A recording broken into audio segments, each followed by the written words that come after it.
belajar tentang ide pokok dan ide pendukung.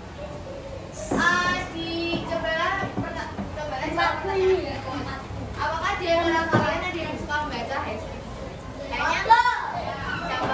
Zain, Rashid, Aska beneran. Aku suka.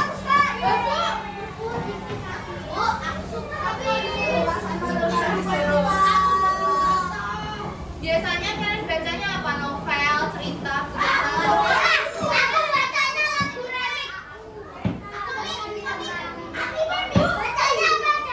pasti kalau setiap kita baca itu kan ada informasi di balik tulisan itu.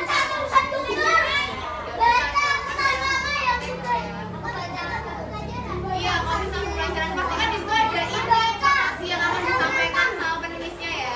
Nah itu inti dari informasi yang disebut dengan ide pokok. Terus kalau misalkan kalian harus baca buku, kalian bisa nggak untuk menceritakan isi? Nggak bisa. Berarti itu berarti kan kalau tidak bisa untuk menceritakan kembali berarti tidak tahu ide pokoknya. Nah dari ini kita akan belajar tentang ide pokok dan ide pendukung. Terus ada mengartikan kata-kata sulit dengan benar. Lalu ada menentukan pertanyaan yang tepat pada sebuah penggalan kalimat. Dan yang terakhir menentukan ide pokok dan ide pendukung di sebuah teks atau paragraf. Yang pertama, menyimak teks untuk menentukan ide pokok. Saya mau baca.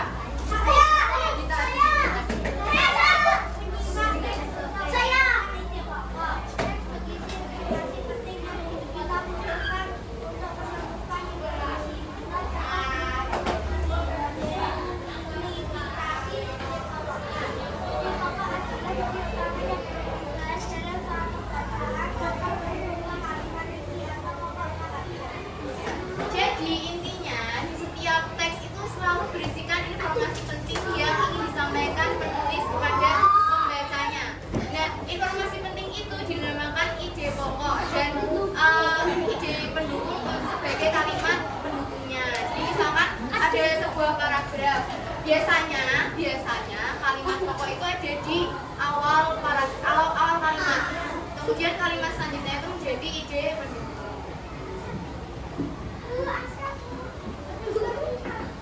Aska, ide pokok dan ide pendukung. Siapa yang baca lagi?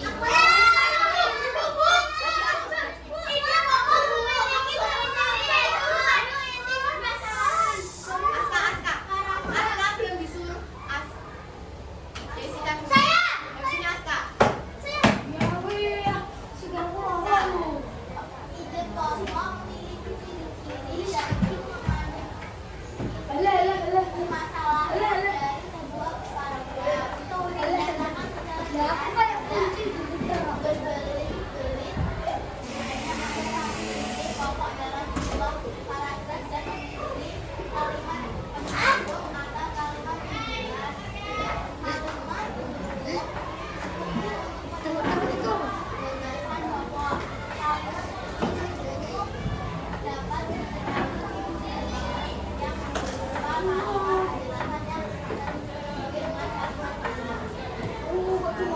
Jadi ide pokok itu biasanya disampaikan atau dituliskan dengan kalimat yang singkat, jadi tidak berbisik dan jelas informasinya. Tetapi kalau ide pendukung itu sebagai kalimat penjelas, jadi dia agak panjang kalimatnya dan juga bukannya berbelit-belit tapi lebih banyak informasi dari kalimat utama atau ide pokok.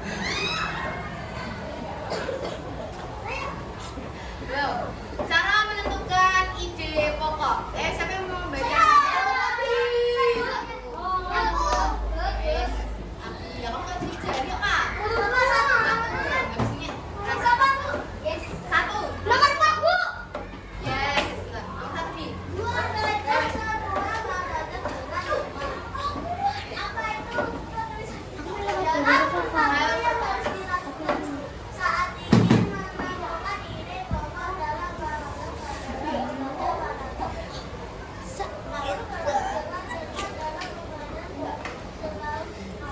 Maaf ya, kita itu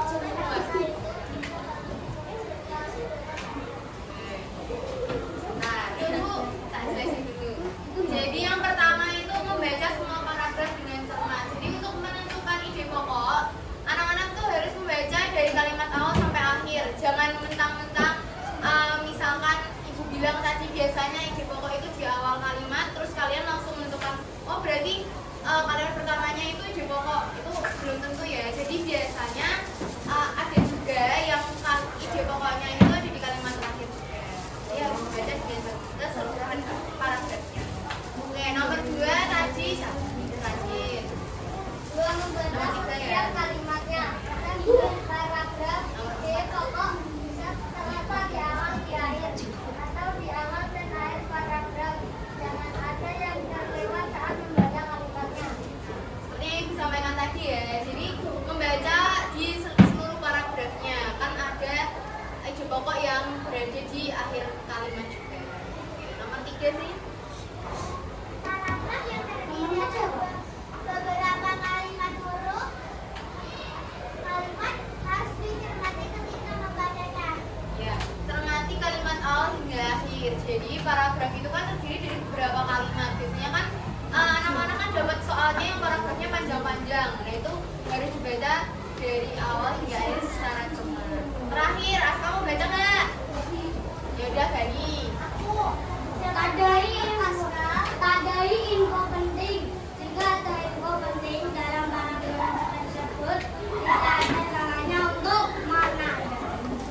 Jadi kalau misalkan menurut kalian di salah satu paragraf itu kalimatnya ada yang menurut kalian itu penting, itu biasanya di stabilo atau ditandai. Nah ini siapa yang mau baca?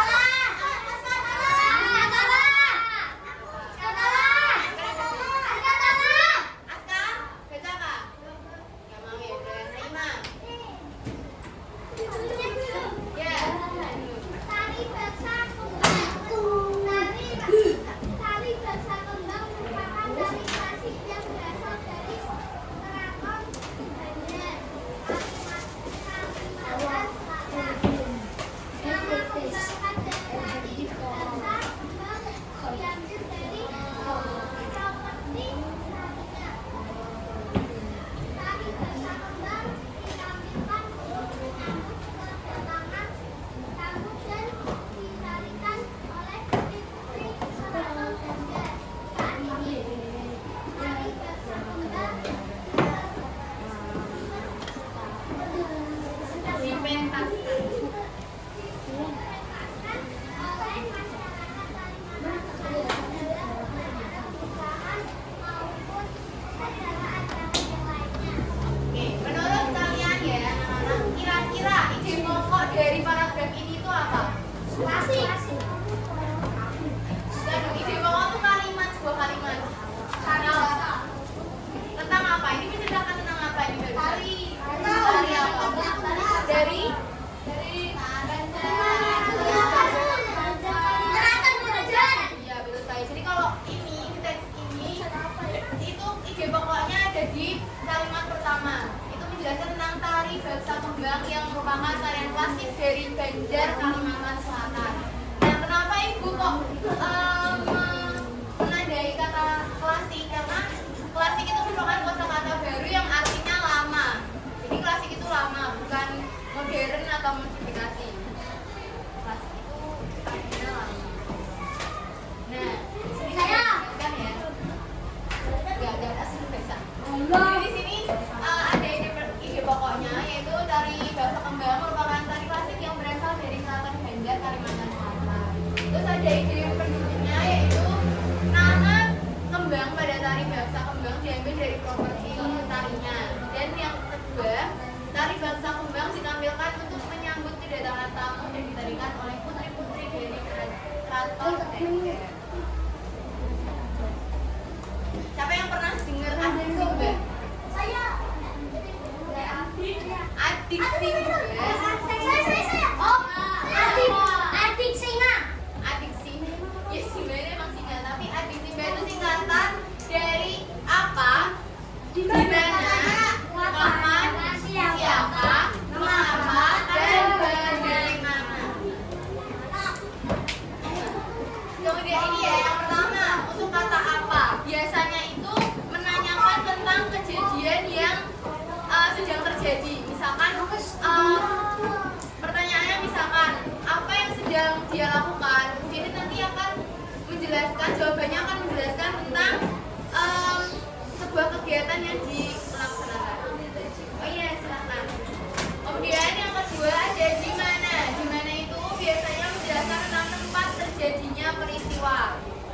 kemudian ada kapan, itu mengenai waktu terjadinya peristiwa. Yang selanjutnya ada siapa, itu sebagai pelaku atau orang yang menjadi pelaku sebuah peristiwa. Yang berikutnya ada mengapa, yaitu menjelaskan tentang sebab suatu peristiwa terjadi. Dan yang terakhir, bagaimana, itu penjelasan tentang peristiwa tersebut. Jadi mengapa itu kan sebabnya, bagaimana itu prosesnya. Nah, kesimpulannya, setiap teks atau paragraf selalu tersusun atas ide pokok dan ide pendukung. Untuk mencari ide pokok atau inti informasi teks, harus membaca keseluruhan teks dengan cermat. Karena letak ide pokok itu bisa jadi di awal, di akhir, maupun di awal dan akhir teks. Nah, sampai sini ada yang mau ditanyakan tentang ide pokok dan ide pendukung? Ya, gimana Ica sama Dei? Gimana cara saya tahu itu kata pokoknya? Ini kan tadi kan ada cara-caranya. Jadi saya baca dari awal kalimat sampai akhir kalimat. Iya benar. Nanti kalau misalkan menurut Zain itu sudah menjelaskan keseluruhan informasi dari teks, berarti itu kalimat pokoknya. Nah, yang lainnya bagi jadi biasanya itu kalimat ide pokok itu tuh biasanya cuma satu kalimat aja. Ada lagi yang mau ditanyakan? Di sini nanti Ibu akan membagikan LKPD atau lembaga kerja tadi yang dikerjakan satu bangku satu. Jadi dikerjakan bersama teman sebelahnya. Aduh, temanku sopo ya?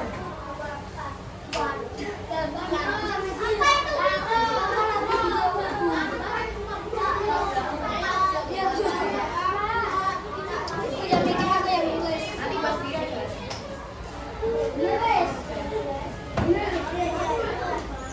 Satu bangku satu. Dikerjakan satu bangku satu ya. Satu bangku satu.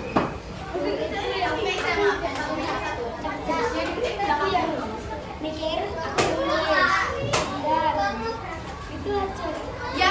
Yang MB mau berangkat. Udah jam 1 kok. Setengah 1 kok. Waduh, udah temanku siapa? Yang nggak ada sebelahnya bisa gabung sama temennya yang lain. Ya tolong belakangin tapi.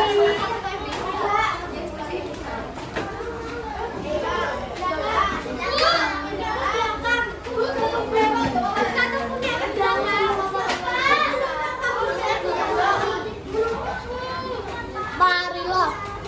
Kelihatan. Yang di sini ditulis nama kalian dan kelompoknya ya. Enggak. Ini ya. Nama kelompok itu serah. Enggak dong, nama kelompok itu ya kelompok. Yang 1, 2, 3.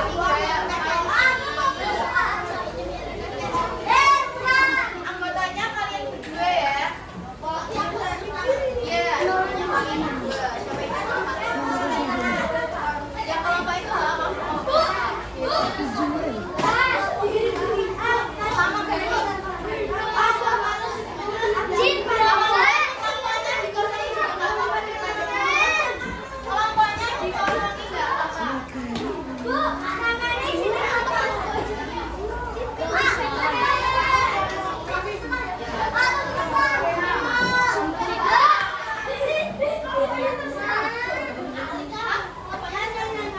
Sama nggak usah diisi nggak apa-apa. Namanya aja.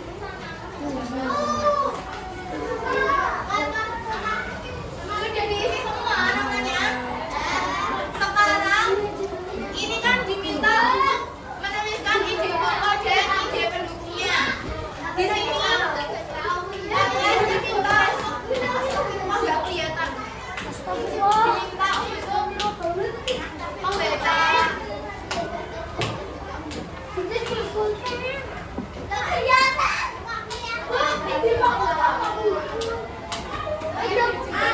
Itu pokok itu apa? Inti dari Titik. inti. Ini ya. Nanti kalian diminta untuk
Jadi ini kalimat pokoknya di sini dijelasin lagi kalau banyak tarian negara. Paham?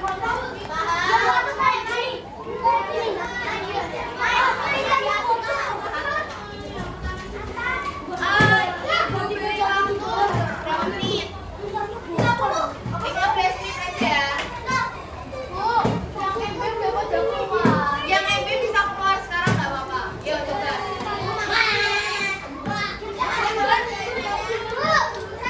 Yang MB dua-duanya nggak apa, tinggal aja.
Terus ini pendukungnya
Silahkan duduk. Ya, silahkan duduk. Duduk di tempatnya Aska. Terima kasih Aska Beni. Jadi betul ya, buat yang tadi Abizar sama Devanya itu salah di bagian ide pendukung paragraf kedua. Tadi kan paragraf kedua ide pendukungnya tarian sableng mana? Ini tarian sebelang kok sableng? Kita kenal dengan tarian sebelang itu kan masih dimasuk ke kalimat utama saya juga. Oke, duduk. Oh, kamu mau makasih dong. Terima kamu gak dengerin ya berarti kami. Yang enggak gimana tuh? Bukan terkait dari setiap itu. Tapi duduk aja di kursi kan.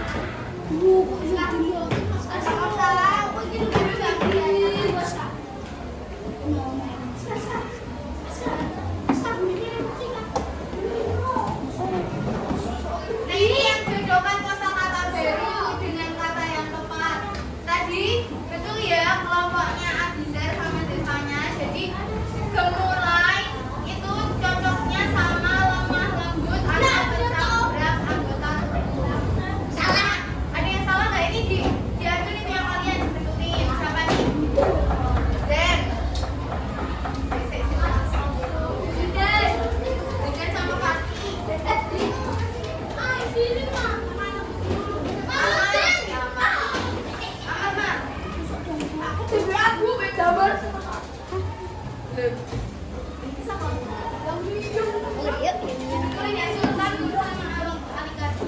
Sarah tuh Bu, harusnya ya. Harusnya ya aku sama Aka. Kali itu harusnya kalau aku salah Bu. Itu Iya, ini tuh enggak makanya belajar udah pegang semua loh.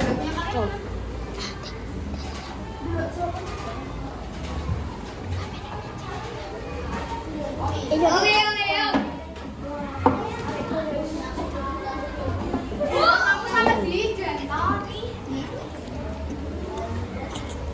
emang yang salah mana? Ini disimak. Ayo duduk. Aska sama Gani duduk. Duduk enggak? Dilihat ya. Gemulai itu cocoknya sama lemah lembut. Ditarik garisnya. Coba. Gadi tarik garis. Aku bener loh. Iya, makanya kan Bu, kalau salah tarik garisnya yang tadi tadi. mana? Tahu kan sini. Terus yang kedua, ciri khas itu cocoknya sama khusus istimewa yang tidak dimiliki daerah lain. Salah Bu aku. Kita salah yang kedua. Di bentukan kalau bisa pakai pensil. Betulnya pakai pensil.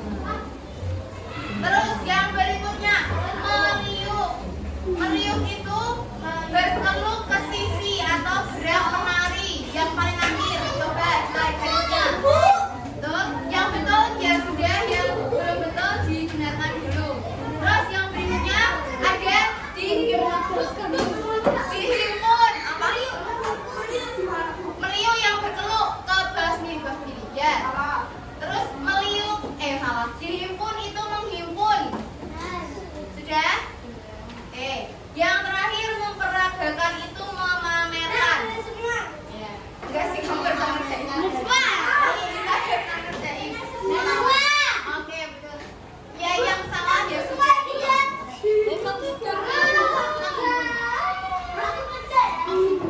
Menghimpun.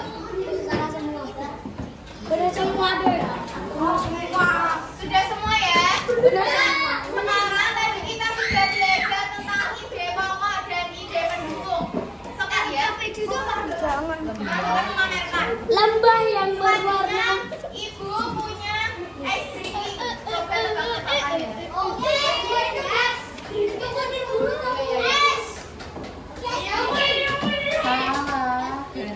Udah semua. Kalau sudah dipegang dulu nanti dibuka ya. Bener.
dikerjain nilai kalian kosong, oke?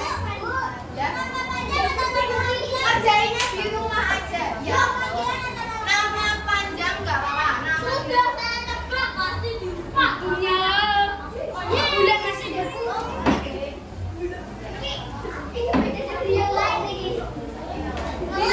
dulu ditaruh di tas, jangan lupa dikerjakan, besok dikumpulkan masuk nilai bahasa Indonesia. Oke? Nah, sekarang coba perhatikan depan dulu. Kita kan sudah selesai tentang belajar bahasa Indonesia, tentang ide pokok dan ide pendukung. Atau sama Dijan ini dikerjain di rumah ya, besok dikumpulkan. Kalau enggak, nilai kalian kosong. Kosong.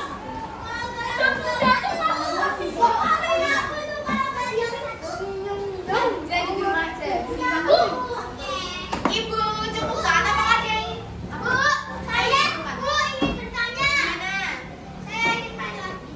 nanti ya.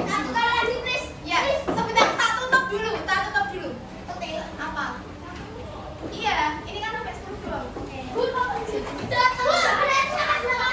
Iya dong. Ini ada 10 soal ya, jangan lupa. Ya.